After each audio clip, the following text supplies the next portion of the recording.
Drive through any neighborhood in the Netherlands, Argentina, or South Korea, and you will see the same thing. Walls, fences, gates, hedges cut to head height. Every home is a defined territory with a clear physical border between private space and the public street. Now drive through a suburb in Ohio or Texas or Oregon. Front yards bleed directly into sidewalks. Lawns connect to other lawns with no dividing line. Neighbors live 30 feet apart with nothing between them but grass. In a country that built its entire cultural identity around individual property rights and personal freedom, the front of the American home has no barrier at all. Yes, we are looking at why American houses have no fences. And the answer reaches deeper into history and economics and social engineering than most people ever suspect. This is not about aesthetics. This is about who decided what your property should look like and why they had the power to make it stick. The story begins not in a courtroom or a city hall, but in a design office in the 1940s. A man named William Levitt changed American housing forever. After World War II, millions of returning soldiers needed homes fast.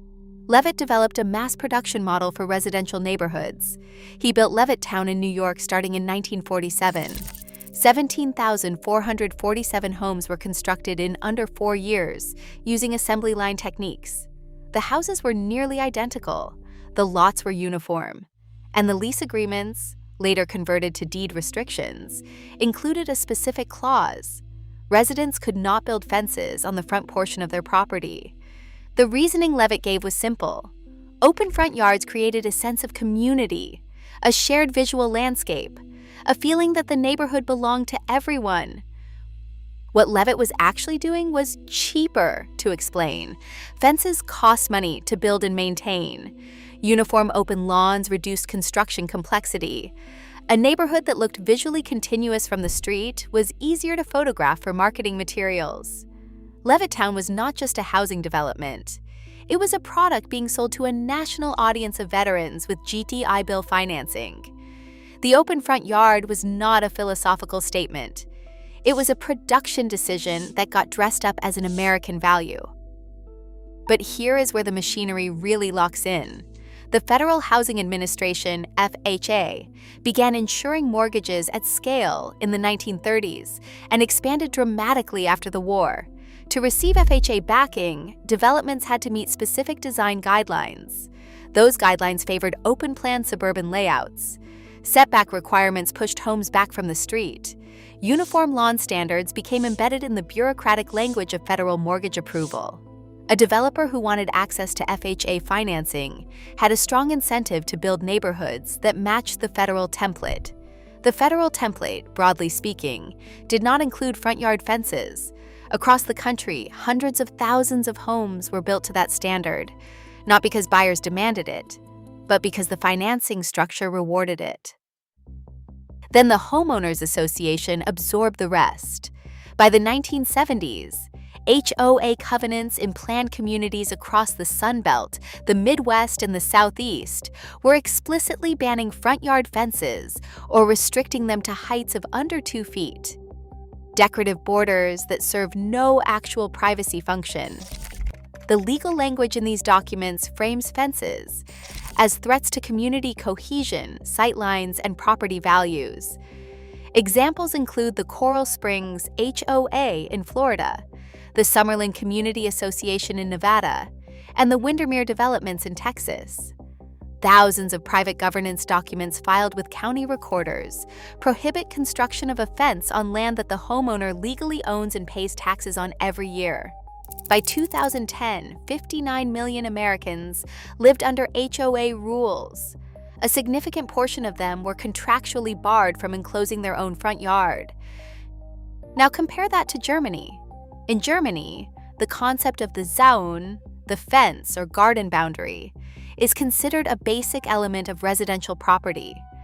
German neighbors routinely build hedgerows or low walls along property lines, not as a sign of hostility, but as a sign of respect. The physical boundary communicates that each household is a sovereign unit. There is no cultural ambiguity about where your space ends and your neighbor's begins. Studies on residential satisfaction in Germany consistently show that defined property boundaries reduce neighbor disputes, not increase them. The fence is not a wall against community. It is the structure that makes peaceful coexistence between strangers possible. Japan offers a different version of the same logic. In dense Japanese neighborhoods, every residential plot is enclosed. Concrete walls, bamboo screens, and clipped hedges define each property from the street. The enclosure is architectural grammar. It signals that you understand your place in the urban order and you respect the place of others. Japanese urban planners do not view this as antisocial behavior. They view open, undefined residential frontage as the anomaly. Back in America, the open front yard produced a specific social dynamic that researchers began documenting in the 1990s. Without a physical boundary between properties, the front yard becomes a zone of ambiguous ownership. It looks like your land. It functions as a buffer between your home and the street. But its visual openness signals that it belongs, in some social sense, to the neighborhood. Homeowners in unfenced suburbs report significantly higher rates of anxiety about lawn maintenance, exterior appearance, and neighbor judgment than homeowners in communities where property lines are physically marked. The absence of a fence does not create community. It creates a permanent performance. Every American homeowner with an open front yard is, whether they know it or not, staging a daily presentation for the approval of passers-by. And then there is the security dimension, which is where the narrative gets complicated. The United States has a home burglary rate of approximately 230 incidents per 100,000 people per year. The United Kingdom, with fenced front gardens as a near universal feature of residential design, has a burglary rate of approximately 645 per 100,000. Germany, with enclosed residential properties as the norm, has a rate of roughly 900 per 100,000. These numbers seem to contradict the intuition that fences deter crime. But criminologists who study this data point to a more nuanced explanation. American suburbs were built with car-centric layouts, wide streets, low pedestrian traffic, and significant physical distance between homes. The open yard deters crime not because it is open, but because the entire suburban model makes approach and escape visible from multiple angles. The openness is incidentally protective in a car-dependent landscape. It would function completely differently in a European urban context with narrow streets and high foot traffic. What this means is that the open American front yard isn't actually a superior security design. It's a security feature that only works inside the specific physical infrastructure that was built around it. The wide arterial streets, the cul-de-sacs, the single-family lots with 60-foot setbacks. Remove those conditions, and the open yard becomes a liability, not an asset. Americans didn't build the open front yard because it was the smartest design. They built it because the entire system, including the Federal Housing Administration guidelines, the Levittown template, the Homeowners Association covenants, and the car-dependent street grid, was engineered as one interconnected package. The fence was excluded not from wisdom, but from economic and bureaucratic convenience. Here is the detail that brings it all together.